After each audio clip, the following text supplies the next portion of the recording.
Hello, everyone. We have another exciting interview today, this time with the CEO for Magpie Games and writer of the City of Mist district, La Colonia de Sombras. Joining me today is none other than Mark Diaz Truman. Mark, how are you doing today? Good. Really excited to talk about this. Well, excited to hear that. I've really been looking forward to this interview. One of my favorite districts in City of Mist is La Colonia de Sombras, just because of just all the crazy stuff that is going on inside of it. But before we delve into the district itself, tell us about yourself. How did you get to where you are now? I started Magpie Games with my partner Marissa Kelly around 2011, and there's a couple of companies that I think all started in 2011 because that was one of the first years Kickstarter was widely available. So us, Free League, Modifius, Monty Cook Games, all those companies started I think within 3 months of each other. And we did our first project, which was The Plays the Thing, this little 6x9 black and white book. And we raised $5,000 and we were like, oh my God, we've won the lottery. We know nothing about running a publishing company, but we've raised 5,000 whole dollars. And then, cut to 10 plus years later when we did the Avatar Legends, the RPG Kickstarter, and raised, $9.5 million or something like that. So we have had a really interesting road over that time, but what it's mostly been is we've just been writing and making stuff. And one of the things that we kind of fell into probably around 2013, 2014 was making Powered by the Apocalypse stuff. So we've published Urban Shadows, which is now in its second edition, Masks, the New Generation, Bluebeard's Bride, Apillion, and now Root and Avatar. So we have spent a lot of the last 10 years doing Powered by the Apocalypse design, which is one of the reasons I met Amit and started working on City of Mist stuff, is because it's kind of that fusion between some PBTA ideas and some Fate ideas, and definitely in my wheelhouse for urban fantasy, American gods kind of fable stuff. I do love that the Powered by the Apocalypse engine definitely gives a more cinematic feel to the mechanics than the very number crunching combat focused mechanics of a lot of other tabletop RPGs. And I think that's that's one of the core roots of City of Mist and one of the reasons I love it so much. But the other reason I love City of Mist is what you mentioned, that modern fantasy aesthetic that could really go anywhere once you start mixing magic and myths. And speaking of the setting itself, let's dive into the district that you wrote for City of Mist and which will be featured in the upcoming expansion Local Legends. Tell us a little bit about La Colonia de Sombras, Mark. So La Colonia de Sombras is a district that's a little different than some of the other districts in the game, which are really backgrounds for the characters to come in and explore. La Colonia de Sombras is actually at war, right? And when you step into it, you find very quickly that there is a criminal organization run by Teotez, who's sort of the Mesoamerican kingpin, right?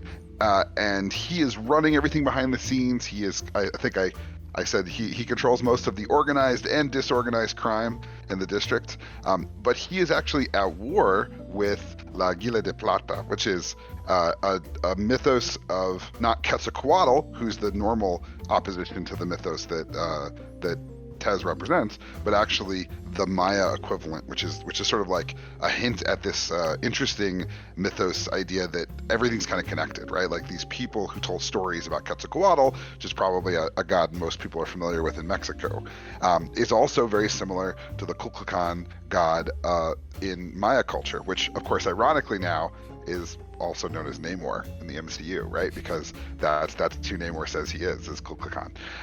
So unlike a lot of the other districts where, the mythos kind of just has different, King Arthur right next to Alice in Wonderland kind of vibe, right? That instead here we actually have two gods who are two mythos characters who are representing both themselves and the struggle that they are caught in together, right? The idea that I had for it was, if you're playing King Arthur, wouldn't there be a Mordred who would find you? If you're playing, Tez, then isn't there a Quetzalcoatl who will rise to face you?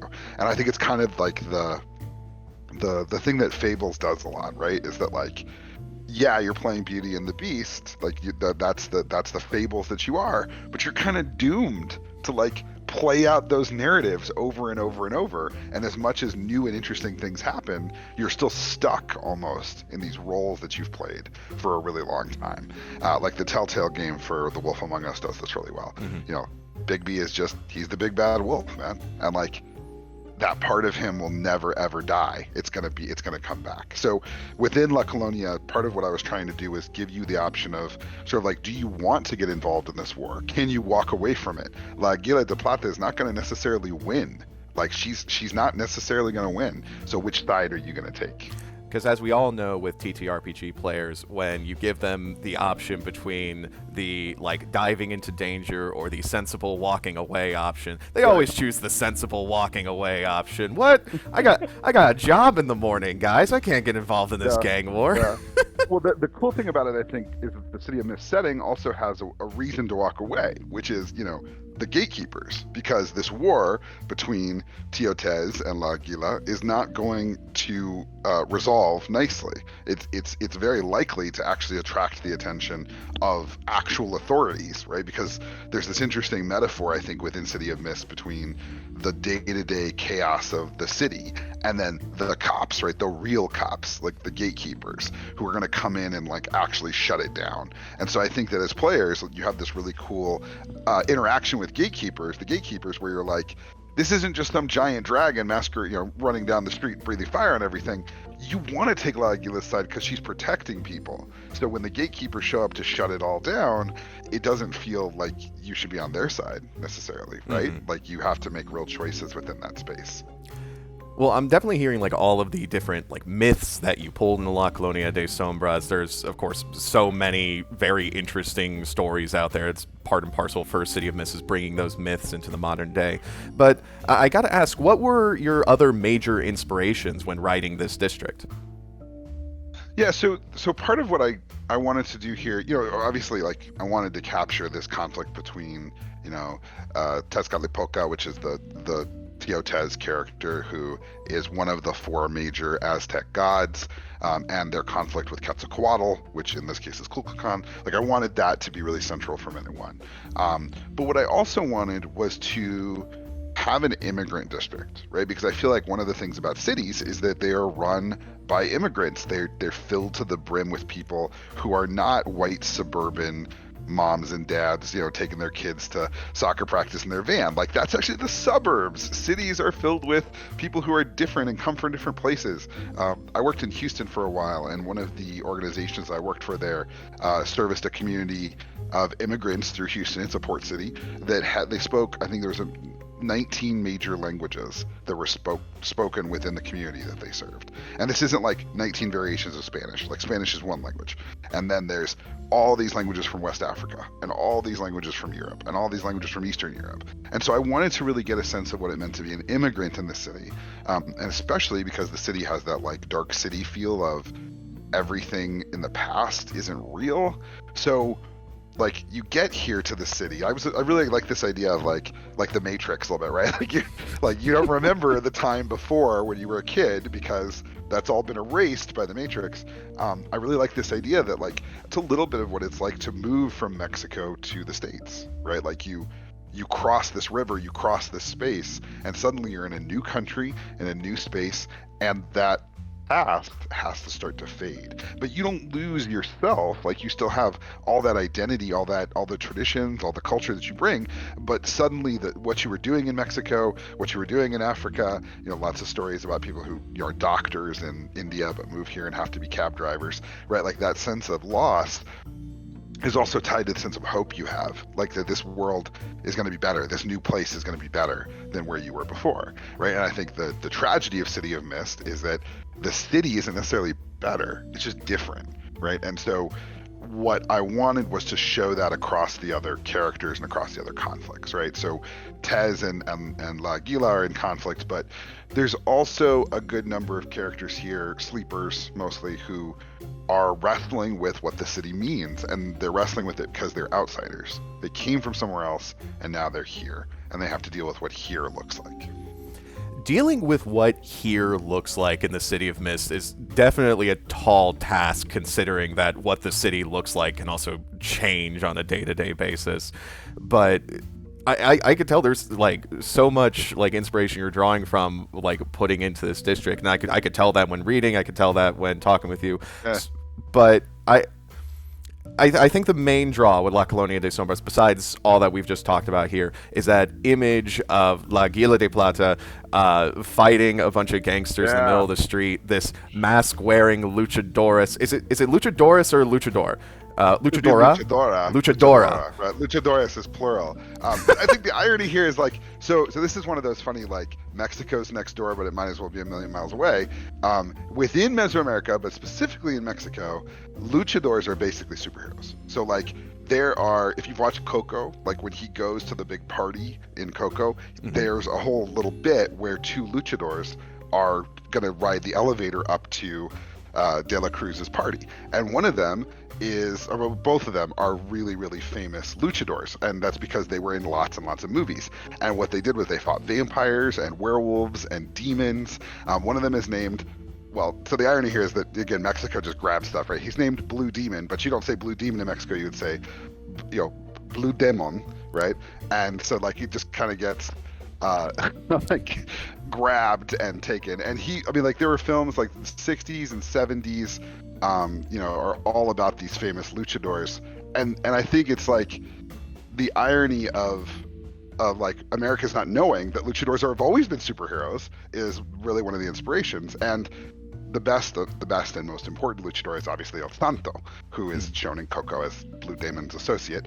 And El Santo wears a big silver mask, right? And so partly La Aguila is also a reference to El Santo, who is the most famous and important luchador. I mean, he would give interviews for his movies wearing the luchador mask, right? I mean, he's like this amazing character. And I have to say that, I got an ad on Facebook for the Local Legends, because of course they know that I back every RPG always. I got an ad for the Local Legends thing with the new La Aguila art, and I was just like, that's like the wings off the side of the. It was perfect. I was so excited about it, and I think that like it's really fun to give people a taste of this major part of Mexican culture that people don't know, which is that luchadors are the Avengers of Mexico. So tell me a bit more about La Aguila de Plata, like who she is, because I've heard she'll also become a new pre-gen character for people to play. Not only is La Aguila a major NPC in La Colonia de Sombras, but also people who back Local Legends, the Kickstarter campaign, once Local Legends come out, will be able to play as her. So for our audience, tell us a bit more about her. Yeah. So I think, she ends up being a really interesting choice for the pre-gen, because one of the things that I wanted was to write a setting where, there was this hero, right? But the hero can't just be like I have this problem with Batman, right? Like there's a story with Batman and doesn't he just like solve everything because he's Batman? Like that's his thing, is to be Batman. So there's always got to be some reason that like Batman can't just solve everything if he's a major character. So La Aguila de Plata, she's not going to win necessarily against Teotez. He is her equal in terms of this fight, but I also wanted her to feel like a person. So she is actually a chemistry teacher at the local high school, and she has the reverse Walter White, if you would. The reverse Walter White, yeah, it's totally silly. And she's in her first year of teaching, at least in La Colonia de Sombra, so the timeline might have advanced a little bit here in the future, but she's in her first year of teaching, and she has had these dreams of an eagle that keeps coming to her, right, in the night, and eventually decides to sort of put on this mask and fight crime. But unbeknownst to her, and this is kind of a nod to like telenovelas that I used to watch with my grandmother, she is dating the daughter of Teotez, who has, renounced her heritage. She goes by Erica Garza now, not she's covered up whatever relationship she has to Teotez, right? And so she's a fellow teacher, and the two of them are in love, and they're talking about moving in together, but they both have these terrible secrets, right? Erica is a sleeper, but she's mixed up in her father's legacy, right? And of course, Helen Trunkoso, who is La Aguila de Plata, she's got this. I'm like what, infected with this mythos from a land both of us barely remember. So like she's caught right in that in between space of she's got a secret in a very traditional superhero story that she can't let anybody know. She has a girlfriend who's like asking a lot of questions, but the girlfriend has her own secrets. She has a job that she can barely manage because she's out all night fighting crime. And so as a pre-gen, like I'm really excited to see her be to have you as the hero get to be that kind of classic Batman, your secret identity character, right? Like Spider-Man, right? Where you're like, you have this day job and you have this nighttime thing. You're not a private detective that nobody asks any questions when you disappear for a week because you got dragged to another dimension. People are like, where were you? Your class didn't have a sub, right? And I think that's a big part of it. Where were you? Why do you have this mask-shaped tan line going on? Right. Right. And the real funny thing is, and I had forgotten I did this. There's a lot of it was really fun to go back and read it because it's been about 5 years since we worked on it. 4 years, I think. And there's a lot in here that's like stuff that we also did in Cartel or in the Wall. Miguel and Hela Espinosa, who gave me some advice on this one. He actually owns a company called Smoking Mirror Games, which is, drawn from Tez, because he's the smoking mirror god. So like a lot of this stuff is wrapped up in things that I've done outside of this district. But I had forgotten that actually Helen Trunkoso is named after my grandmother. Like that. Really? Actually Lagila de Plata is actually named after my grandmother. That's her maiden name. So like I looked at it and was like, wait a second, I totally forgot I did that. So in many ways she's like this, alternative version of my grandmother who just ended up fighting crime as a luchadora. It happens. That's so sweet. That is so, I love that so much. So I know this is a little early, nothing is set in stone, but La Colonia de Sombras will be appearing in the Local Legends expansion coming out. Could you tell us about anything you'd like to add to the district or anything you'd like to expand on in the release? Yeah, for sure. So first, I mean, I think the main conflict between Lagila and Uncle Tez is what draws you into the district initially. So what I want to do is complicate that. And I think the most interesting way to complicate that is remember that they are two of the four gods. So where are the other two? Mm-hmm. And I think that what's going to happen within the Colonia is the gatekeepers are going to become increasingly concerned about this rift, right? Well, I should say just this rift because that might be confusing because they're all rifts. But like the way that this conflict is ripping the district apart and exposing the residents to the fact that they live in this magic world, right? But it also creates opportunities for the Mythoid to bring those other figures into play. And while this initial conflict between Tez and Lagila seems like it has really clear sides, the other gods are a little bit more complicated. The one that I think is one of the most interesting gods of all time is Xipetotec, who is literally known as the Flayed Man. Ah, yes, the goat, god of all time.